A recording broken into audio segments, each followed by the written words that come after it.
We are here to express our concern over what might happen to LGBT rights under a right-wing court if Donald Trump's nominee is appointed before a new president is sworn in.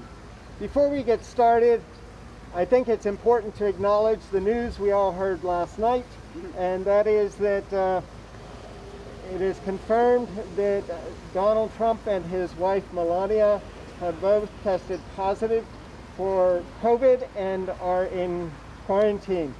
I certainly don't wish COVID on anyone, and I certainly wish the President and the First Lady well with this.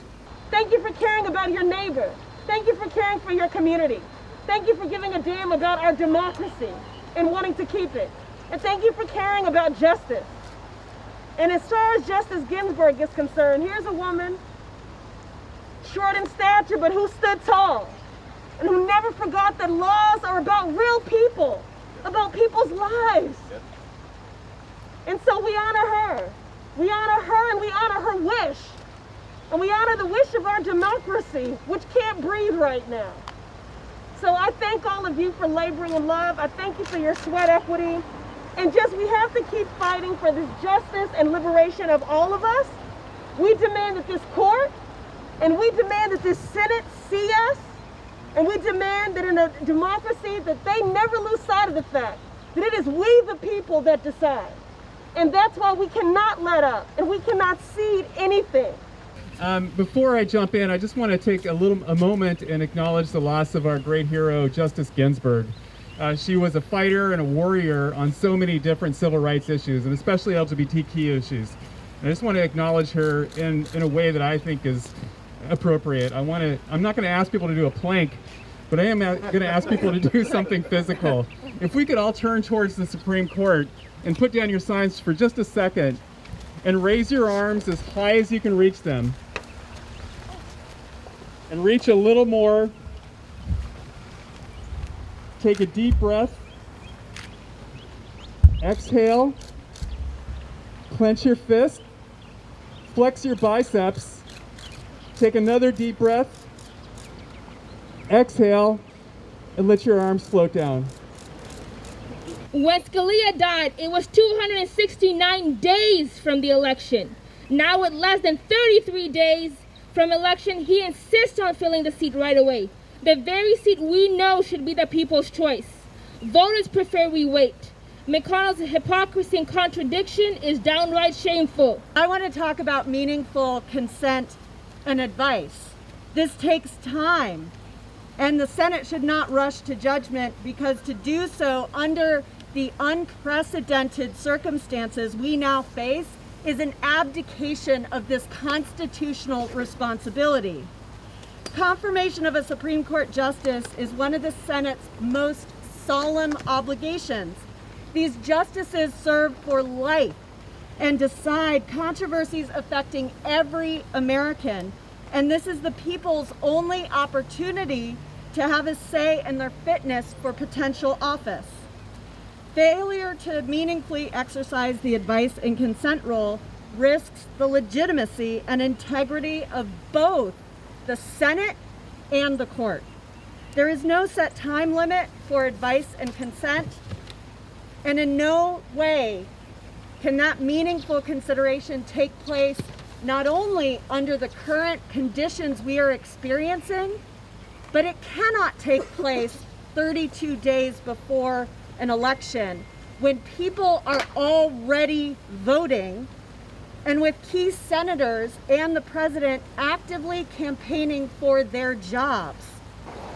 The rulings of the court can expand opportunities or take away opportunities. The court has a unique ability to represent the best part of America. Above it says equal justice under the law. And for a generation of LGBTQ youth, this has meant an expansion of rights, a recognition of who they fundamentally are, and knowledge that their existence is protected. But now we stand a chance that this could all change. The last 3 decades of Justice Ginsburg on the court highlights and exemplifies that our identities matter in the context of the law. This could all be taken away. We must fight to ensure that the youth of this country continue to grow up in a world where they have the opportunities that were denied to those who came before them. The Supreme Court has had an impact on the lives of all Americans, including LGBTQ youth, and I'm here today to call on this country to continue the march towards equality. Thank you. We see this for what it is. President Trump is trying to rush through a nominee as a power grab because he is losing the election, and this is the only way that he can stay in power. That is all that this is about. Any attempt today, after today, now that we know that the president and his wife have tested positive for COVID and that many people, including the nominee, including many senators, are in quarantine, to continue with this sham confirmation process is a threat, an immediate threat to our democracy, and it has to be stopped. And we call on the senators to stand up and do something. In a discussion she had just a few years ago, she criticized the Obergefell v. Hodges decision, which held that marriage equality for LGBTQ people is a fundamental right. She criticized it by saying that should have been left up to the states to decide, because fundamental rights should only be given if they're, quote, firmly rooted in America's traditions and history. But I have a news flash and a historical update for you, Judge Barrett, sorry. Our country has a long history of our American history and traditions being rooted in discrimination targeting LGBTQ folks. And if she were on the bench when Obergefell v. Hodges was decided, or Roe v. Wade, she would have looked at the state statutes prohibiting marriage equality or abortion. She would have said, nope, doesn't count. We know when states left up to their own devices what they will do. If Texas and Mississippi and Alabama had their choice, we would still have segregation. We're going to be out here every morning at 8:30, every weekday morning at 8:30 in front of the Supreme Court. Come join us, lift your voices, and on the 12th of October, when the Senate hearings in the Judicial Committee are scheduled to begin, we're going to be out here in force. We're going to be demonstrating.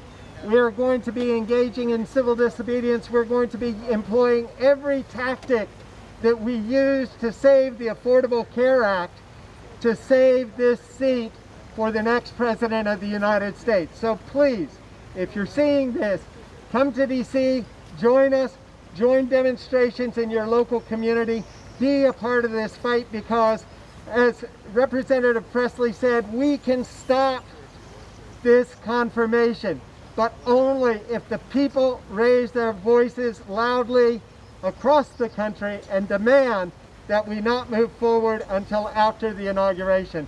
I want to thank everyone who spoke. I want to thank everyone who came out today. I want to thank the folk who did all the work behind the scenes to put this together. Thank you for being here, and we will be back on Monday and every other day until we've won this battle.